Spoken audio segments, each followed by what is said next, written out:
Le SP500 règne comme l'indice boursier le plus négocié au monde. Il est le socle du portefeuille de nombreux investisseurs et permet d'investir en une fois sur les 500 plus grandes entreprises américaines. Le choix d'ETF est toujours plus vaste et changeant au fil des années. Je vous épargne ma présélection et vous propose directement mon comparatif des 5 meilleurs ETF SP500 mis à jour en 2025. Mon analyse s'appuie sur 6 critères fondamentaux: l'encours, le prix de la part, les frais, le choix de l'émetteur, la performance et qualité de réplication, ainsi que la méthode de distribution des dividendes. D'ailleurs, j'exclus par défaut les ETF distribuants car ils sont moins optimisés dans un objectif long terme de capitalisation. L'objectif de cette vidéo est de vous aider à choisir l'ETF SP500 qui correspond le mieux à vos besoins et qui pourra vous suivre dans votre parcours d'investisseur. Au passage, inutile de prendre des notes car je viens de réaliser une nouvelle infographie synthétique des 5 meilleurs ETF SP500 comparés dans cette vidéo avec leurs détails et code ISIN. Vous pouvez la recevoir immédiatement et gratuitement via le premier lien en description. Bien entendu, investir comporte des risques de perte de capital et cette vidéo ne constitue en aucun cas un conseil en investissement. Bienvenue à ceux qui rejoignent l'aventure Finance Labs, je vous remercie pour le soutien que vous m'apportez dans mes débuts sur YouTube. Commençons par une introduction au SP500 afin de savoir concrètement dans quoi nous investissons. Indice phare de l'investissement passif, il regroupe les 500 plus grandes capitalisations boursières des États-Unis, représentant environ 75% du marché. En réalité, il compte actuellement 503 entreprises dont la sélection et la pondération est mise à jour régulièrement, ce qui permet d'éliminer automatiquement les mauvais élèves pour ne garder que les sociétés les plus performantes. Investir dans le SP500, c'est s'exposer massivement aux 7 magnifiques: Apple, Microsoft, Alphabet, Amazon, Nvidia, Meta et Tesla, qui représentent à eux seuls près de 30% de l'indice. Autrement dit, pour chaque 1000 € investis, 300 € sont directement alloués à ces géants de la tech. D'ailleurs, la technologie domine largement sa composition sectorielle à hauteur de 30%. Elle est suivie par la finance à 15%, la santé et la consommation.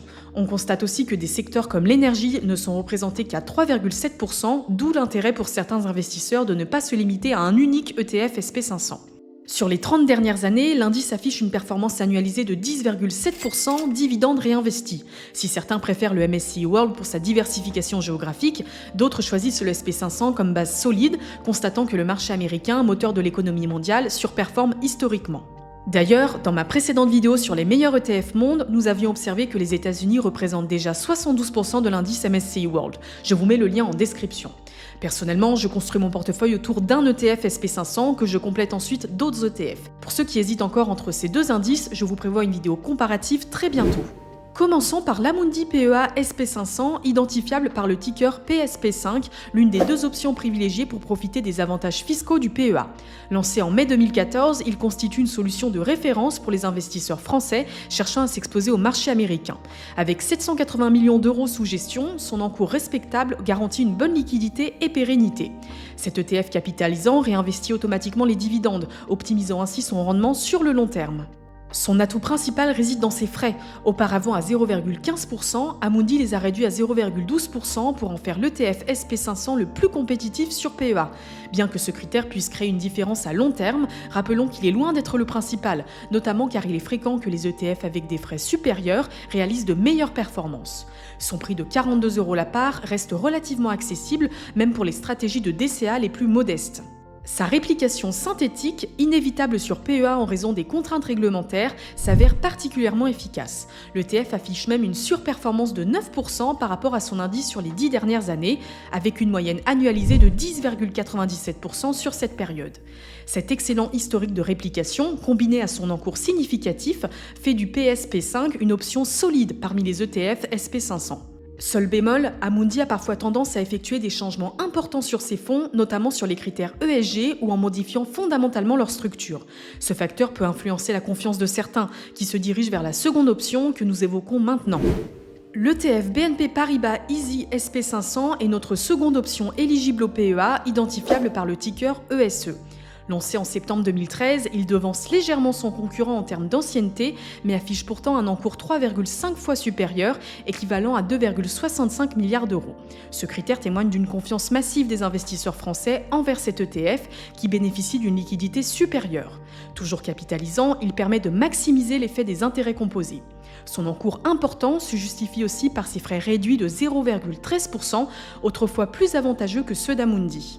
Un autre de ses atouts est son prix légèrement plus accessible de 24 € qui s'adapte davantage aux stratégies d'investissement réguliers avec de petits montants. Sa réplication synthétique offre également d'excellents résultats avec une surperformance de 11% sur les 10 dernières années par rapport à son indice de référence. La qualité de réplication et la stabilité historique de BNP sur ce fonds, combinée à son encours massif de 2,6 milliards d'euros, me font privilégier cet ETF pour mon exposition au SP500. Ses frais de 0,13%, bien que supérieurs d'un point de base à ceux d'Amundi, restent très compétitifs. Ce choix permet également une diversification d'émetteurs, notamment pour ceux qui possèdent déjà d'autres ETF Amundi qui dominent le marché français.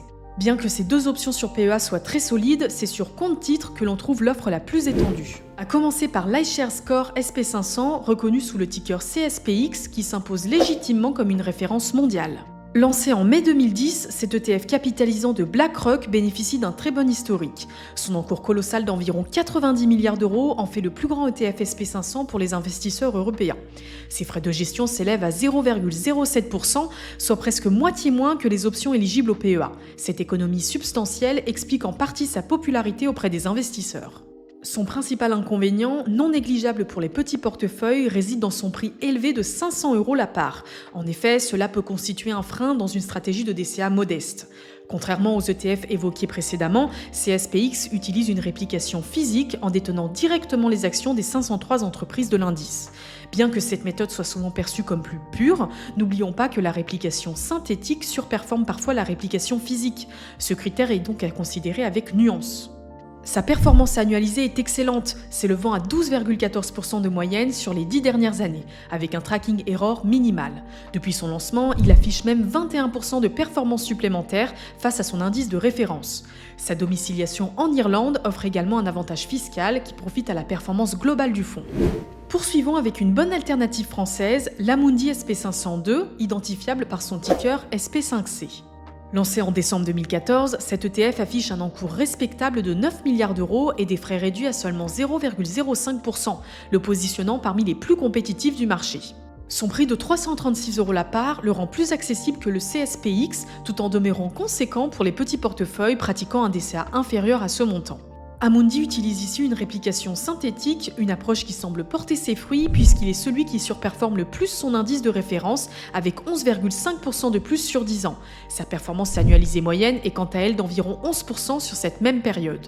Domicilié au Luxembourg, il attire les investisseurs souhaitant privilégier l'émetteur Amundi tout en bénéficiant de frais réduits et d'une réplication fidèle de son indice. Terminons notre tour d'horizon avec le SPDR SP500, identifiable par son ticker SPYL. Il pourrait bien être le choix optimal pour certains investisseurs car il présente de multiples avantages sur ses concurrents. Plus récent, émis en octobre 2023, il hérite d'une solide réputation malgré sa jeunesse. Son émetteur, State Street Global Advisors, est la société derrière le premier ETF créé au monde en 1993, le célèbre SPY américain. Son encours a déjà atteint 6,45 milliards d'euros, témoignant de la confiance qui lui est accordée. Parmi ses atouts figurent ses frais ultra compétitifs de seulement 0,03%, les plus bas du marché européen pour un ETF SP500. Son encours actuel inférieur à 12 € en fait également le plus accessible, rendant possible toute stratégie d'investissement régulier, même avec de petits montants, et même si sa valeur venait à augmenter considérablement dans les années à venir. Bien que son historique soit encore très limité, sa réplication physique est fidèle à son indice, qu'il surperforme même légèrement depuis son lancement. Avec son prix accessible et ses frais les plus bas du marché, le SPYL combine le meilleur des deux mondes et s'impose comme une alternative sérieuse malgré sa récence. Son émetteur, fort de son expérience pionnière, pourrait en faire la référence pour les investisseurs européens sur CTO dans les années à venir. Avant de passer au verdict final, vous trouverez mon infographie des 5 ETF évoqués à télécharger via le premier lien en description. J'y synthétise toutes leurs caractéristiques pour vous guider vers le choix le plus pertinent selon votre profil. Sans plus attendre, passons au tableau récapitulatif de ma sélection des meilleurs ETF SP500.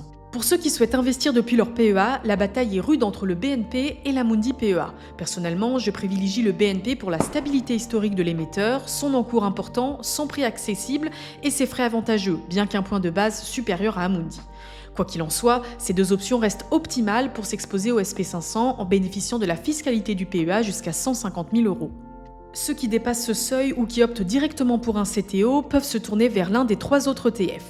En termes de frais de gestion, l'avantage est en faveur du SPYL à seulement 0,03%. Même chose pour le prix, il est bien plus accessible avec une part à environ 12 € contre plusieurs centaines d'euros pour les deux autres. Cependant, concernant l'historique, le point va clairement aux deux autres pour leur performance et réplication remarquables sur les 10 dernières années. De même pour l'encours où le CSPX s'impose largement avec ses 90 milliards d'euros sous gestion. Toutefois, si je devais en choisir un pour débuter sur CTO, je ferais confiance au SPYL pour l'ensemble des avantages qu'il présente, ainsi que l'expérience historique de son émetteur. Les deux autres options restent très bonnes et figurent légitimement parmi les 5 meilleurs ETF SP500. Finalement, indépendamment de ce choix, l'essentiel est selon moi de passer à l'action et de s'exposer rapidement au marché afin de profiter pleinement de l'effet boule de neige des intérêts composés. J'aimerais beaucoup savoir si cette vidéo vous a aidé à choisir et ce que vous pensez de ma sélection personnelle. Dites-moi si vous investissez sur l'un d'entre eux, vos retours m'intéressent et je réponds à tous les commentaires. Si cette vidéo vous a été utile, n'hésitez pas à la liker et à vous abonner, cela me motive énormément à continuer. Enfin, je vous remercie pour les nombreux retours que vous m'avez faits sur mes précédentes vidéos et le soutien que vous m'apportez dans mes débuts sur YouTube. Je vous prépare davantage de contenu sur l'investissement en cherchant à chaque fois à vous apporter un maximum de valeur. Merci d'avoir regardé cette vidéo, c'était Emma de Finance Labs, à bientôt!